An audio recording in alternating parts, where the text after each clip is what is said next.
Polis əməkdaşlarının keçirdikləri əməliyyat tədbirləri ilə iyulun 1-də ümumi çəkisi 64 kiloqramdan artıq narkotik vasitə, 50 ədəd psixotrop tərkibli həb və kultivasiya yolu ilə yetişdirilmiş 830 kiloqram çəkidə 366 ədəd çətənə bitkisi götürülüb.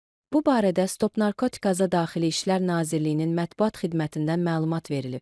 Bildirilib ki, yabanı halda bitmiş 2 tondan artıq çəkidə 9784 ədəd çətənə bitkisi isə polis əməkdaşları tərəfindən aşkar edilərək məhv edilib.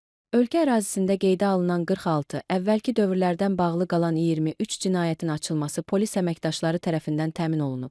Axtarışda olduğuna görə ümumilikdə 57, o cümlədən borclu şəxs qismində axtarışda olan 51 nəfər saxlanılaraq aidiyyəti üzrə təhvil verilib.